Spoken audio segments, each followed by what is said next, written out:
The bet that started it all. The air in the elite club buzzed with the clinking of glasses, low murmurs of business deals, and the occasional burst of laughter from men who had never known failure. Everything about the place oozed wealth, from the velvet-upholstered walls to the polished mahogany bar, where top-shelf liquor was poured without hesitation. Elliot Harrington sat in his usual spot, a prime table in the center of the grand hall. His suit was custom-made, his watch a limited-edition Swiss masterpiece. He was the kind of man people whispered about, ruthless in business, charming when he needed to be, and utterly convinced that there was no problem he couldn't solve with money. At just 35, Elliot had inherited Harrington Enterprises, a real estate empire his father had built from the ground up. Under his leadership, profits had soared, deals were sealed with precision, and rivals were crushed before they even realized they were in the game. He had power, influence, and control over everything and everyone. And yet, he was bored. The conversations around him felt repetitive, predictable. The women who clung to his arm were interchangeable, beautiful, eager, and ultimately uninteresting. Even the thrill of closing multi-million-dollar deals had started to lose its edge. He swirled his whiskey, barely listening as Tom Parker and Samuel Gray, his closest friends, and occasional rivals, chuckled over some crude joke. "You look like a man who has conquered the world and realized there's nothing left to win," Tom remarked, leaning back in his chair. His blonde hair was slicked back, his cufflinks gleaming under the chandelier light. Elliot smirked but said nothing. Samuel, ever the instigator, eyed him thoughtfully. "No challenge excites you anymore, does it?" Elliot shrugged. "Maybe I've outgrown them." Samuel's grin widened. "Then let's give you a real challenge." Tom raised an eyebrow. "This ought to be good." Samuel leaned forward, lowering his voice just enough to add an air of intrigue. "Marry someone who has nothing. Someone who wouldn't even look twice at you." Elliot snorted. "You can't be serious." Tom chuckled. "I like where this is going. You claim money can buy anything, right? Power, respect, even love." "It can," Elliot said confidently. "Then prove it," Samuel challenged. "Find an elderly beggar, someone who has absolutely nothing. Marry her. Give her a life of luxury.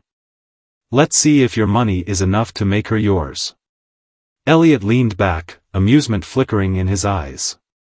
It was an absurd idea.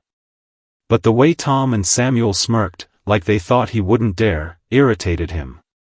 He was not a man who backed down from a challenge. "And what do I get out of this?" he asked, taking a sip of his drink. Samuel shrugged. "The satisfaction of proving us wrong." Tom added, "And, of course, the respect of everyone here when you turn a street beggar into high society's newest queen." Elliot considered it. The truth was, he didn't care about respect, he already had it. What he cared about was winning. "Fine," he said finally, his voice smooth and controlled. "I'll do it." The two men exchanged looks of surprise before bursting into laughter. "This is going to be fun," Tom said, raising his glass. To Elliot's newest game. As they clinked glasses, Elliot felt a rare spark of excitement. This would be easy. He controlled everything. Or so he thought. The search for the perfect pawn. 2 days later, Elliot found himself driving through the outskirts of the city. The streets were unfamiliar, lined with cracked pavement, graffiti-stained walls, and run-down apartment buildings with broken windows. It was a part of town he had never needed to step foot in before.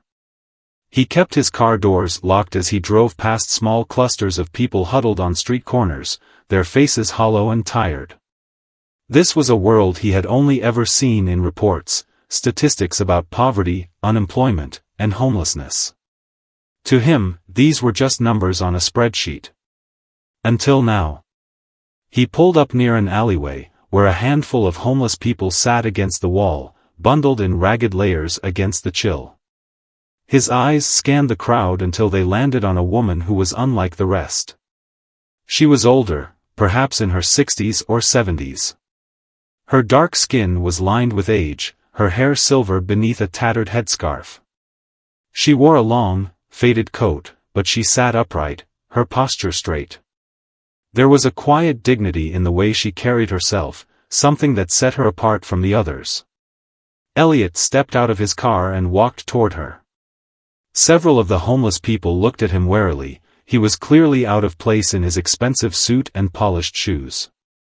The woman, however, met his gaze without flinching. "You," he said, stopping in front of her. "What's your name?" She tilted her head slightly, as if amused by his approach. "Miriam," she said, her voice steady and calm. Elliot studied her. She didn't cower, didn't scramble to ask for money. That intrigued him. "Do you want a home?" he asked, getting straight to the point. "A comfortable life? All the money you could ever need?" Miriam's expression didn't change. "And what's the price?" He smirked. "Marry me." For a long moment, she said nothing.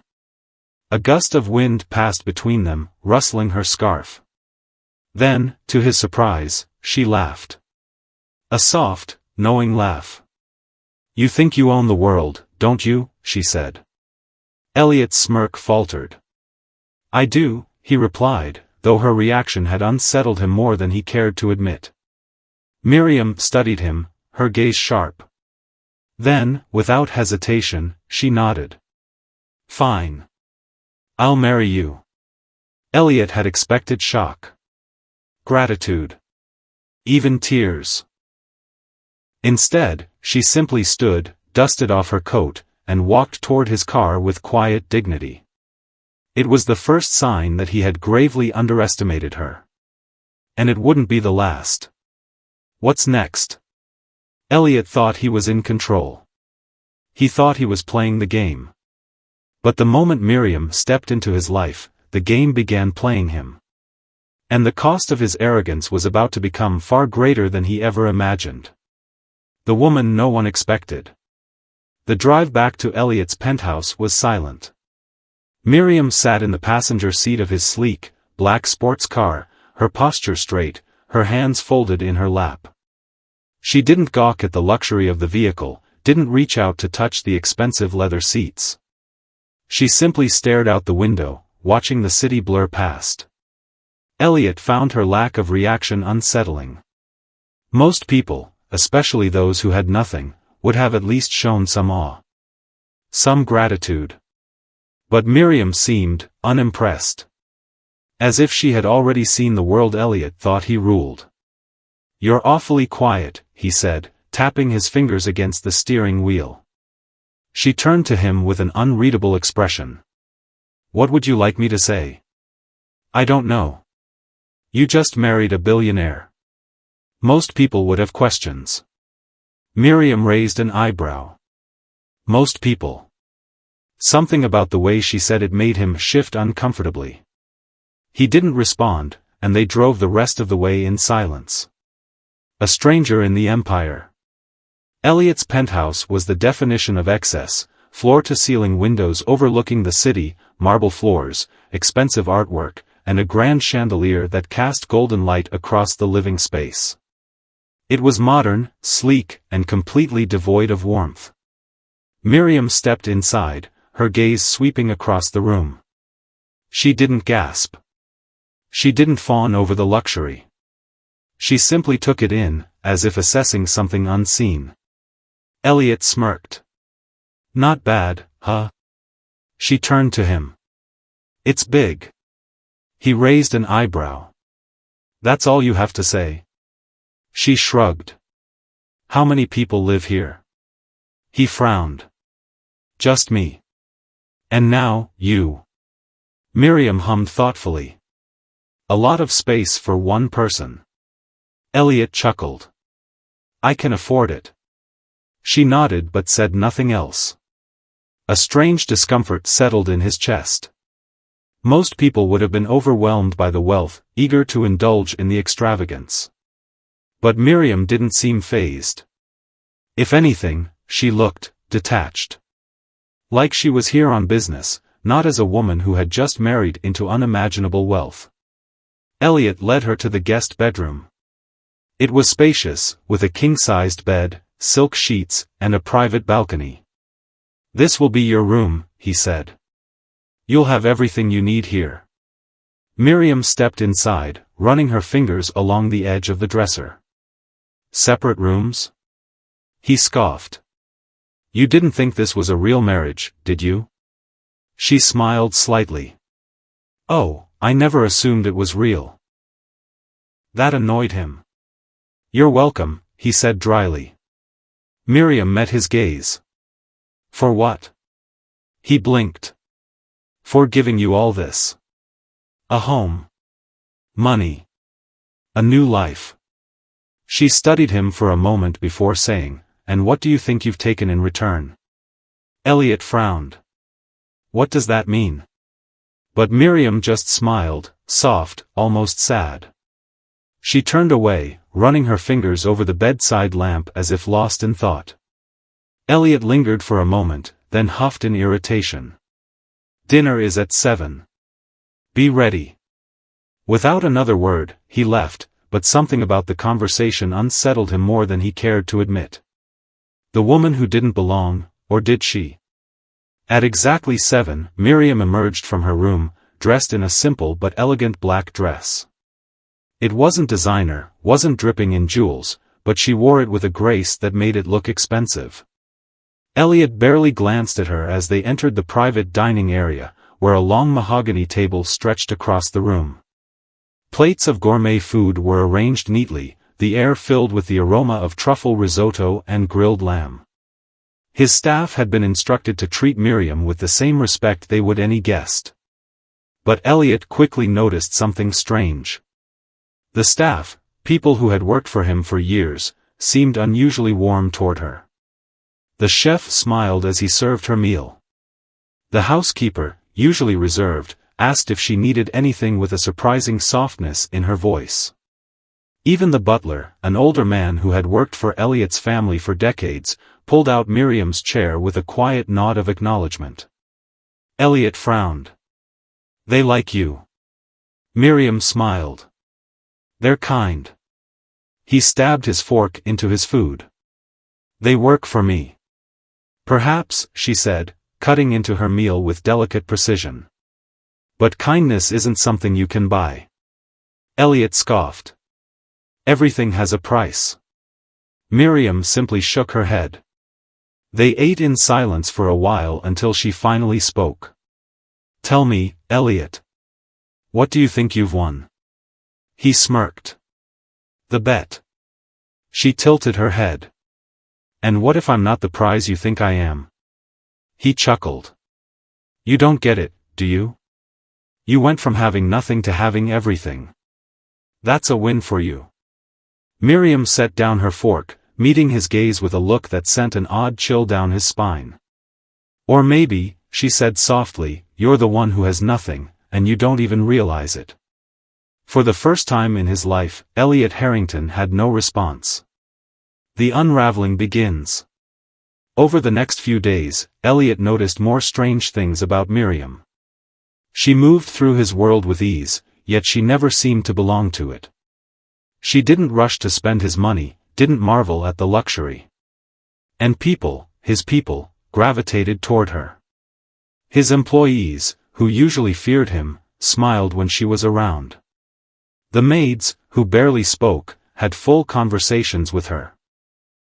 Even his board members, men who measured people by their net worth, showed an odd respect when she entered the room. Elliot didn't understand it. "She's just a beggar," he muttered to himself one evening, sipping his whiskey. "Why does she have this effect on people?" It made no sense. And then, the first sign of trouble came. His assistant burst into his office one morning, her face pale. "Sir, we have a problem." Elliot frowned. "What is it?" She hesitated before sliding a newspaper across his desk. Elliot's stomach dropped as he read the headline. Harrington Enterprises under fire, new evidence uncovers dark family secrets. He skimmed the article, his pulse pounding. It detailed a series of corrupt dealings from his father's past, illegal property seizures, forced evictions, entire families left in ruin. A scandal. A massive one. Elliot clenched his jaw. Where the hell did this come from? His assistant swallowed hard. It's tied to an old case. One that was buried years ago. Elliot's hands curled into fists.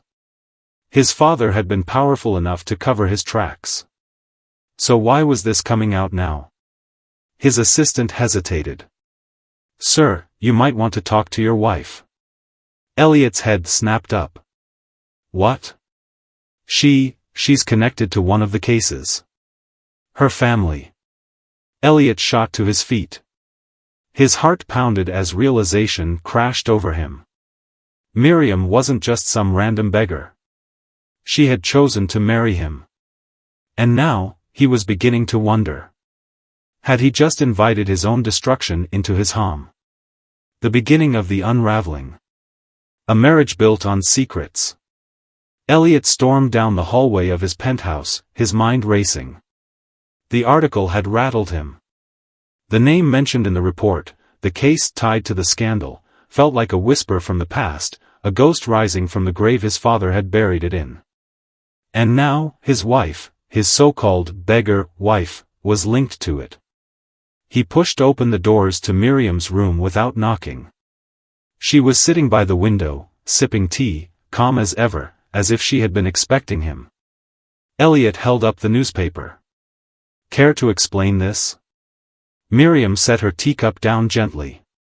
What exactly do you want me to explain? He clenched his jaw. Don't play games with me. This article, it's about my father's company. About land deals, illegal seizures. People were left homeless. And now, your name is linked to one of those cases. She sighed, leaning back in her chair. I was wondering when you'd find out. His chest tightened. So it's true? She looked him in the eye. Yes. Elliot felt the ground shift beneath him. Who are you, Miriam? She smiled faintly. I am exactly who I said I was. A woman who once had everything and lost it all. His grip on the newspaper tightened. Because of my father? She nodded. Because of your family. A slow, suffocating silence filled the room. Elliot swallowed hard. Did you marry me for revenge? Miriam chuckled softly. If revenge was my goal, Elliot, I wouldn't have married you. His fingers curled into fists. Then why? She held his gaze for a long moment before answering. Because I wanted to see something. He narrowed his eyes. See what? If there was anything worth saving in you. A cold wave washed over him. What the hell does that mean? He snapped. Miriam stood, walking toward him with a quiet confidence that made him feel strangely small. You think power comes from wealth, from control. But you've never had real power, Elliot. You were given an empire built on the suffering of others. And now, it's crumbling beneath your feet. He stiffened. My company isn't crumbling. Her expression was unreadable. Isn't it? A sharp knock on the door interrupted them. Elliot turned to see his assistant, pale and hesitant. Sir, we have a problem. The cracks begin to show. Elliot sat in his office, his fingers steepled as he listened to the damage report. We've lost 4 major investors in the last 24 hours, his assistant said. They don't want to be associated with a company facing allegations of corruption. Elliot's jaw tightened. I can fix this. His PR manager shook his head. It's bigger than PR, sir. People are digging into old records. And some of these allegations, they're not just business scandals. Some families were ruined. There's already talk of lawsuits. Elliot's fingers twitched. His father had always prided himself on keeping the company's skeletons buried. But now, those bones were being dragged into the light. He stood abruptly. I want names. I want every reporter who wrote about this tracked down. I want to know who's behind this. His assistant hesitated. Sir, we think we already know. Elliot frowned. Who?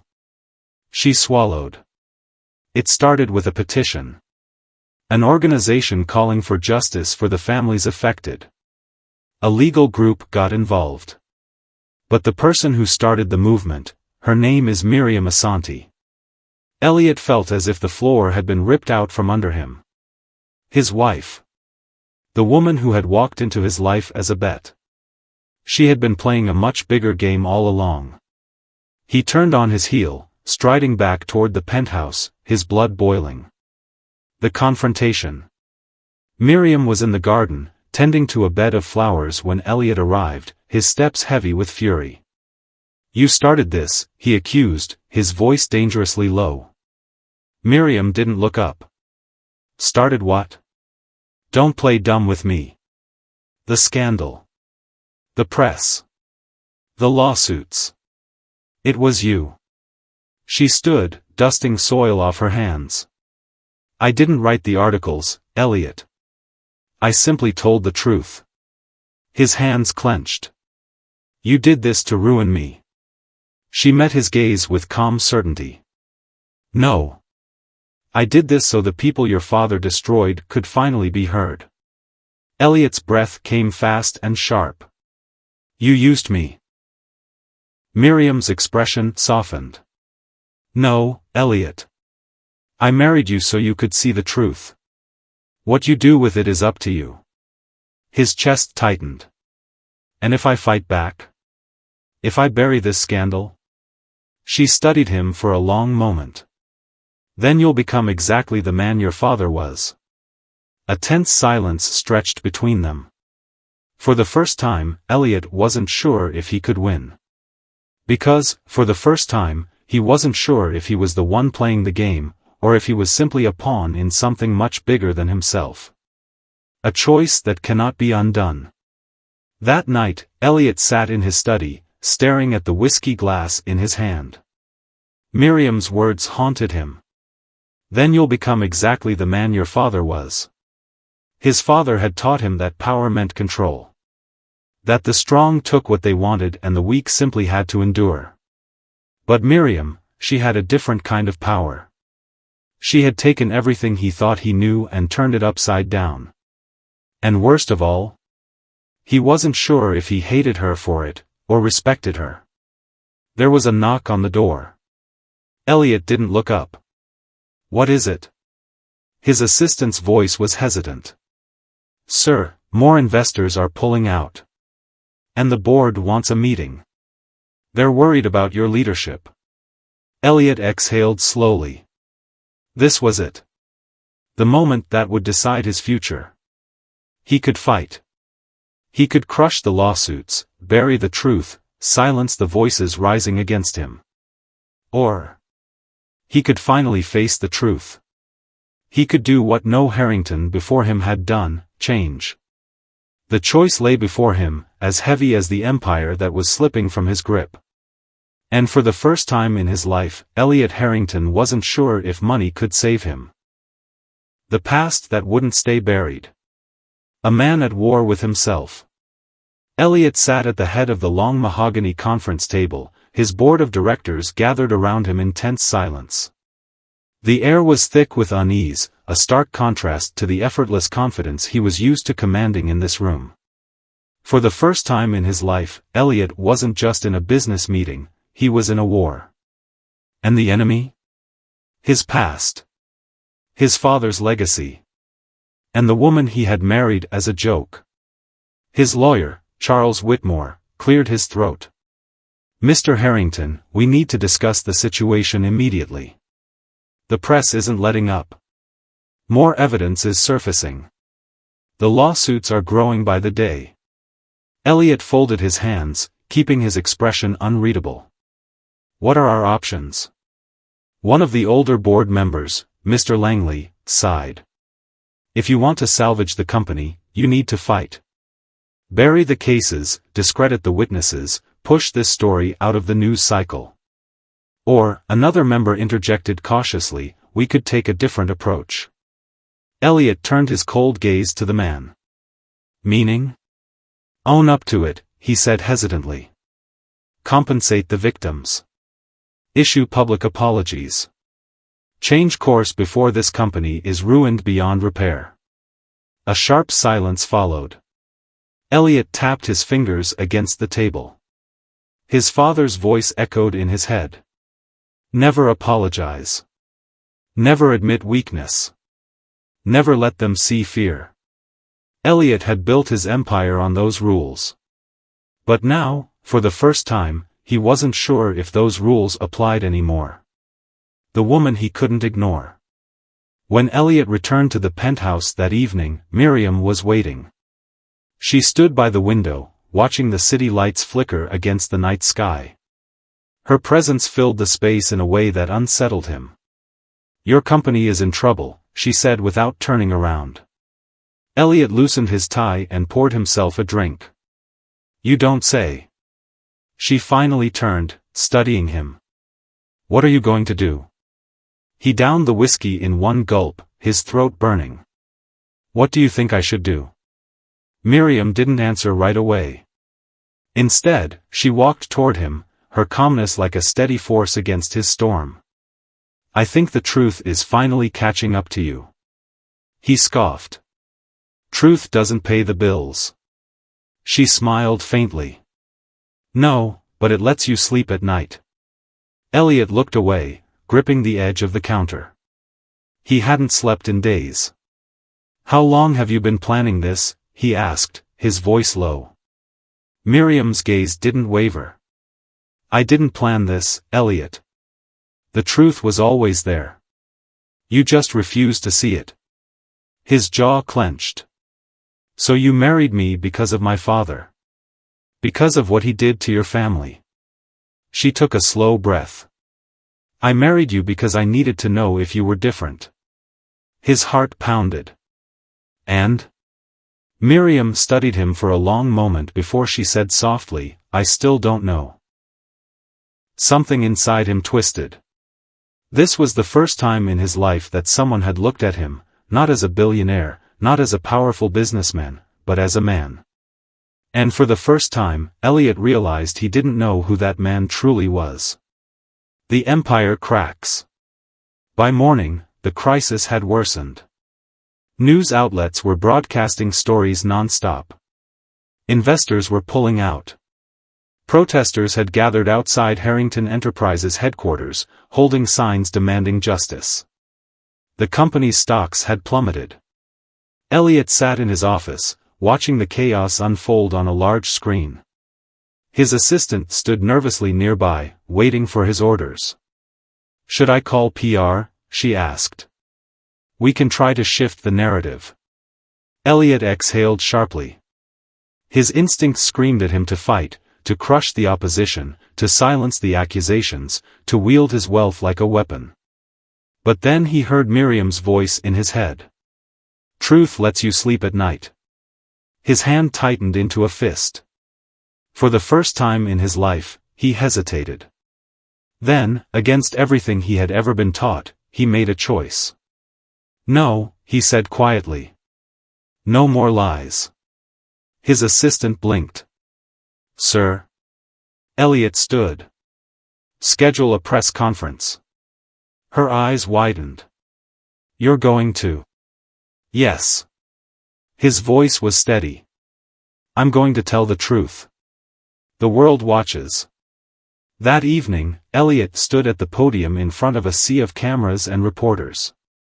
The world was watching. Behind him, his company's executives sat stiffly, their faces drawn. His lawyers had warned against this. His board had begged him to reconsider. But Elliot knew there was no going back. He took a deep breath. For years, my family built this company on the illusion of success. We claimed to stand for progress, for innovation, for the future. But behind the scenes, there was another story. A story of corruption. Of families who lost everything. Of lives that were destroyed because my father believed money was more important than morality. The crowd of reporters murmured in shock. Elliot continued, his voice unwavering. I was raised to believe power meant control. That money could solve anything. But I was wrong. True power comes from doing what's right, even when it costs you everything. He looked straight into the cameras. Today, I take full responsibility for the harm my family caused. And I intend to make it right. A stunned silence followed. Then, applause. Not from everyone. Not from the board members behind him. But from the people who had been waiting for justice. Elliot exhaled, feeling something he hadn't felt in years. Relief. A reckoning at home. That night, Elliot returned to the penthouse, exhaustion pressing against his bones. Miriam was waiting, as always. He met her gaze. Well? She smiled. That's the first honest thing you've ever done. He let out a dry chuckle. Did it impress you? Miriam's eyes softened. It made me hopeful. Elliot exhaled. So what now? She tilted her head. That depends on you. He swallowed. If I change, do you stay? She studied him for a long moment before stepping closer. Elliot, I was never yours to keep. His chest ached. But, she continued, if you truly want to become a better man, I will help you. For the first time, Elliot Harrington, once untouchable, once invincible, felt something real. Not control. Not power. Something else. Something he had never valued before. A second chance. And this time, he wasn't going to waste it. The truth and the price. A man without a crown. For the first time in his life, Elliot Harrington had no idea what came next. His press conference had sent shockwaves through the business world. Some called him a traitor to his own empire. Others called him brave. Investors were fleeing, stock prices were still plunging, and his board of directors was in an uproar. Elliot had stripped himself of the armor his father had built for him. Now, he stood in the wreckage of an empire that was no longer invincible. And yet, despite the chaos, he felt something unfamiliar. Not fear. Not regret. Something lighter. Something that felt disturbingly like freedom. The backlash. By morning, the war had begun. Headlines branded him as a reckless fool, a billionaire who had lost his mind. His board members, once loyal to his every command, were meeting behind closed doors, looking for ways to push him out of his own company. But Elliot wasn't surprised. He had expected this. What he hadn't expected was what came next. His assistant entered his office, clutching a tablet with trembling hands. "Sir, you need to see this." She handed him the device. The screen displayed a live news feed. Elliot's stomach tightened as he saw the footage. A crowd had gathered outside Harrington Enterprises. But these weren't protesters. They were victims. Families. Men and women whose lives had been shattered by his father's ruthless business tactics. They weren't shouting in anger.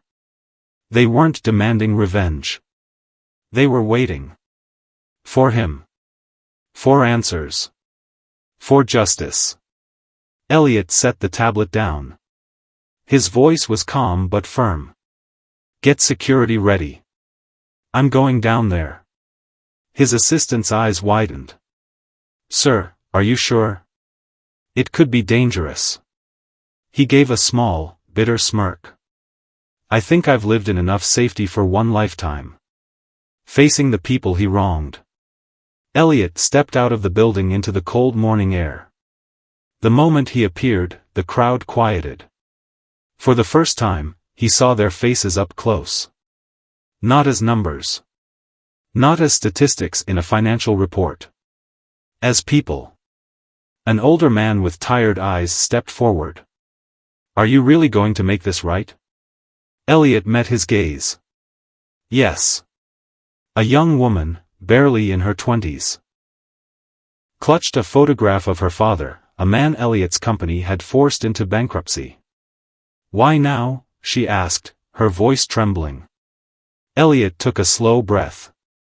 Because I finally see what I've spent my whole life ignoring. Silence. Then, someone in the crowd asked, will you return what was taken? Elliot hesitated. This was the true test. Words were easy.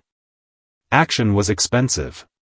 But as he looked into their expectant faces, he realized something. For the first time in his life, money wasn't the most important thing in the room. Yes, he said. Every family that lost their home, their land, their livelihood, I will do everything in my power to restore what was taken. A murmur spread through the crowd. Some were skeptical. Some were hopeful. And Elliot knew this was only the beginning. A dangerous offer. That night, Elliot sat in his office, exhaustion weighing on his shoulders. Then his phone rang. An unknown number. He hesitated before answering. A familiar, gravelly voice came through the line. I expected better from you, Elliot. His grip tightened on the phone. Hello, Uncle. Richard Harrington, his father's brother and longtime business partner, had always been the shadow behind the empire. A man who preferred control from behind the scenes. And now, he had finally come out of the shadows. You made a mess, Richard continued. And now, I'm offering you a way to clean it up. Elliot leaned back in his chair. And what's that? Step down. Hand over the company. Walk away with your money and leave the rest to the grown-ups. Elliot chuckled darkly. You think I'm just going to give you everything? His uncle's voice was smooth. I think if you don't, you'll find out just how ruthless this business really is. Elliot's jaw clenched. That a threat? A reality check. Silence. Then, Richard sighed. You want to be a hero, Elliot? Fine. But heroes don't last long in our world. Choose wisely. The line went dead. Elliot set the phone down, his mind racing. This wasn't just about business anymore. This was war. The one person who knew the way forward. Elliot didn't know how long he sat there, lost in thought. Then, a voice broke the silence. You look troubled. Miriam. She stood in the doorway, calm as ever. Elliot exhaled. My uncle just called. He wants me out. Miriam tilted her head. And what do you want? Elliot laughed bitterly. I don't even know anymore. She walked closer. You do. You're just afraid to admit it. He met her gaze. If I fight, I could lose everything. She studied him for a moment before saying softly, then maybe it's time you decide what everything really is. Her words hit him harder than any threat his uncle could make. For his whole life, everything had meant power. Wealth. Control. But now? He wasn't so sure. For the first time, he wondered. What if everything he had built wasn't worth saving? What if there was something greater waiting for him? And what if Miriam had known the answer all along? A decision that could change everything. The next morning, Elliot walked into the boardroom. His executives sat around the table, tension thick in the air. His uncle, Richard, stood at the far end of the room, his expression unreadable. Elliot took his seat and leaned forward. I have a proposal, he said, his voice steady. Richard smirked. Finally come to your senses? Elliot's lips curled into a slow, knowing smile. You could say that. The room waited. And as Elliot prepared to speak, he realized, this wasn't the end. This was just the beginning. Redemption or ruin. A reckoning at the boardroom table. Elliot Harrington sat at the head of the long, gleaming boardroom table, his fingers laced together, his gaze steady. The men seated before him, his executives, his so-called allies, watched him with a mix of impatience and wariness. At the far end of the table, his uncle, Richard Harrington, lounged in his chair, smirking like a man who had already won. "You have a proposal?" Richard prompted. His voice was smooth, confident. Elliot nodded slowly. "Yes." Richard exhaled through his nose. "Good. Then let's hear it." Elliot glanced around the room, meeting each board member's gaze. These were men who had built their fortunes under his father's rule, men who had long profited from the empire's cutthroat business strategies. He had spent years among them. Had once been one of them. But today, he wasn't sure if he ever truly had been. Elliot leaned forward, his voice calm but firm. "Harrington Enterprises will take full responsibility for the unethical practices my father and his predecessors engaged in. That includes returning land that was stolen, compensating families that were ruined, and restructuring the company to ensure that something like this never happens again." Silence. Then, laughter. It came from Richard, low and slow, building into something mocking. The other board members shifted uncomfortably. Richard leaned forward. "I knew you were losing your edge, Elliot, but this?" He chuckled, shaking his head. "Do you have any idea what you're saying?" Elliot kept his gaze locked on his uncle. "I know exactly what I'm saying." Richard's expression hardened. "Then let me say something. The moment you take responsibility for these allegations, you open the door to lawsuits that could bankrupt this company. You destroy our standing in the business world. No investor will touch us." Elliot's jaw clenched. "I'm not asking permission. I'm telling you how it's going to be." Richard's smirk returned. "No, Elliot. You don't tell us how it's going to be." He gestured to the board members. "The reality is, you've lost control. The investors see it. The media sees it. And frankly, we see it." He stood, straightening his tie. "Effective immediately, we're calling for a vote of no confidence in your leadership." A murmur spread through the room. Elliot had expected this. Richard's plan had been obvious: push him out, take over, and sweep the scandal under the rug. The old Elliot, the one raised under his father's ruthless hand, would have fought to the death to hold on to power. But this Elliot? He had finally realized something. Power wasn't the empire. Power wasn't the fortune. Power was choice. And Elliot had already made his. He leaned back in his chair, exhaling slowly. "You want me out?" he asked. Richard's smirk widened. "That's exactly what we want." Elliot nodded. "Then I quit." Silence crashed over the room. Richard's smirk froze. "What?" Elliot stood, straightening his cuffs. "You heard me. I'm done. I'm leaving Harrington Enterprises." The board members exchanged shocked glances. Richard's face darkened. "You're bluffing." Elliot chuckled. "Why would I bluff? I don't want this company anymore. And I sure as hell don't want to sit at this table with men who would rather protect their wallets than do the right thing."